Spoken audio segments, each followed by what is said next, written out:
अब शंकर भगवान भिक्षुक का रूप धर के उसको क्या कह रहा है? माँ भिक्षाम दे, माँ भिक्षाम दे, माँ भिक्षाम दे। कभी कभी ऐसा होता है। एक माँ के दरवाजे पर एक भिखारी रोज जाता था भिक्षा मांगने के लिए, रोज पहुंच जाता, भिक्षाम दे ही भिक्षाम दे। बुढ़िया उसको डांट के गाली दे के भगा देती, रोज गाली देती बुढ़िया और उसको भगा देती। अब जो भिक्षुक, जो संत जाता था, जो साधु जाता था, उस साधु ने उसके गांव के लोगों से पूछा कि इसके यहाँ मैं भीख मांगने जाता हूँ, भिक्षा मांगने जाता हूँ, कुछ लेने के लिए जाता हूँ भिक्षावृत्ति, तो ये मुझे गाली क्यों देती है? तो इतने में किसी ने बताया कि इसके घर में इसके बहू को संतान नहीं है, संतान नहीं है तो ये बुढ़िया बड़ी गुस्से में रहती है, सबको गाली देती है। ठीक है, आज फिर संत पहुंच गए और संतों ने फिर जाकर कहा माँ भिक्षाम देई। इतने में तो इसको गुस्सा आ गया, पोछा लगा रही थी कपड़े से, पोते से, एक फटा हुआ जो कपड़ा होता है ना पोते का, उससे पोछा लगा रही थी। और इतने में संत ने कहा माँ भिक्षाम देही। इतने में बुढ़िया ने कहा ले आग लगा ले, और वो पोता उसको फेंक दिया। अब जो पोता फेंका, फेंकते से ही संत उस पोते को लिए, उसको ले जाके धोए, खूब धोए, धो के उसका चुंदी फाड़ी, फाड़ कर बत्ती बनाई, बत्ती बनाकर घर में उसको जलाया। जलाया, जलाते से संत ने कहा बड़ी कृपा करी माँ ने, 3 दिन से सोच रहा था कि घर में अंधेरा हो रहा है, बाती किसकी जलाऊं? बुढ़िया ने मेरी झोली में पोता दिया है, भगवान एक कृपा करना कि इसके घर में भी पोता दे ही देना,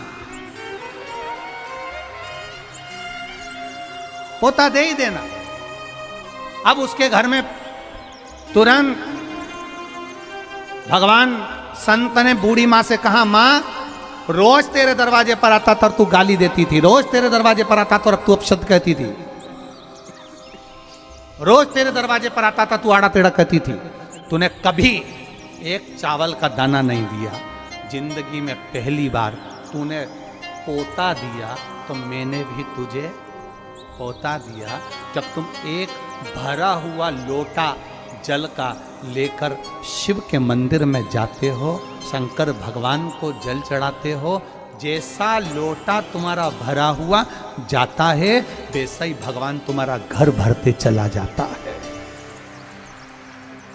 क्या दिया?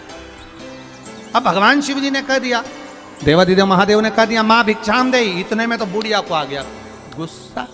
अब शंकर भगवान ने भी जो रूप रखा था वो भी बूढ़े का रूप रखा था, बुजुर्ग का रूप रखा था, तो अब बुढ़िया को आया गुस्सा और बुढ़िया ने पलट कर, पहले तो वो छींटा दे दिया, पलट के बोली तेरी अपनी भी तो उम्र देख ले। अब महादेव तो महादेव खूब मुस्कुराए, हंसे, प्रसन्न हो, क्योंकि शंकर का जो भक्त होता है वो बड़ा भोला होता है, बड़ा भोला,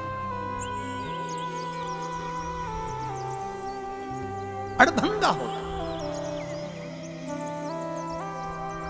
अब तुमने यहां देखा होगा कई भोला भोला उनको, इन्हें पत्थर यहां से उठा लिया, एक पत्थर यहां से उठा लिया, 4-5 इकट्ठी होके पत्थर रख के बैठ गई, श्री शिवाय नमः, श्री शिवाय नमः। अब बाकी के लोग इनका मोबाइल में वीडियो बना रहे और मन में सोच रहे वो पगली, यहाँ शंकर जी कहाँ है? एक नहीं बोली, और जो वीडियो बना रहा था उसको और देख के बोली श्री शिवाय, श्री शिवाय। इतने में तो वीडियो वाला भी खसक लिया बापड़ा, उन्हें कही सब सन के हैं, अब इनका क्या भरोसा है, अब शिव तो शिव। एक बेटी बेटे कभी कभी नजारा, ये नज़ारा दुनिया में कभी नहीं मिल सकता जहाँ शंकर के भक्तों का नज़ारा होता है। एसी अपनी, अभी तुम उठोगे और चद्दर एसी बिछेगी, एसी बिछेगी कि ये प्रॉपर्टी एसी, और इतनी बढ़िया चद्दर मद्दर बिछा के, और जो बैग है उसको ऐसे कपड़े से लपेट के एसी बैठे, एसी जोरदार और भगवान भला करे तुम्हें इतनी ही अलवस्त में रखे मेरा भोलेनाथ, ऐसी खुशियों में रखे, ऐसा आनंद। भोजन करते करते भी बड़े प्रेम से आनंद से भोजन करते हुए, आज तो मोरधन की खिचड़ी थी और वो भी गीली गीली, सख्त से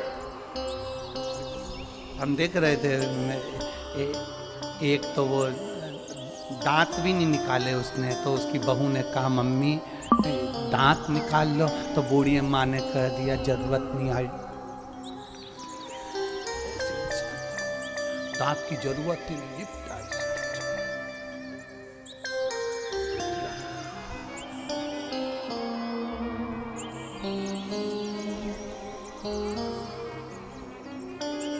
छह टन मोरधन की खिचड़ी सुबह ही निपट गई थी। कितने टन? कुंटल नहीं, 6 टन की। फिर दूसरा 6 टन वापिस आया, 12 बजे से 7 बजे तक निपटाने। और कोई दिक्कत नहीं, कितना भी टन आए तुम आराम से टनाटन रहो, आराम से खाओ पियो मौज करो, चकाचक रहो। आनंद की ये मस्ती, ये आनंद जीवन का कहीं नहीं मिल सकता जो शंकर की कथा का रस तत्व में मिल सकता। भक्ति में रहो, भजन में लगे रहो। रात्रि को सोने से पहले श्री शिवाय नमस्तुभ्यम। मेरा विश्वास कहता है जिसको घर पर भी नींद नहीं आती होगी, जब वो ये पंडाल में दरी पर चद्दर में इधर से ये कूच लिया उधर से वो कूच लिया और तुम मुंडा ढाक के और फिर सो रही, ऐसी नींद आ रही कि मन कर रहा और सो लूं और सो लूं, और बचा कुचा था तो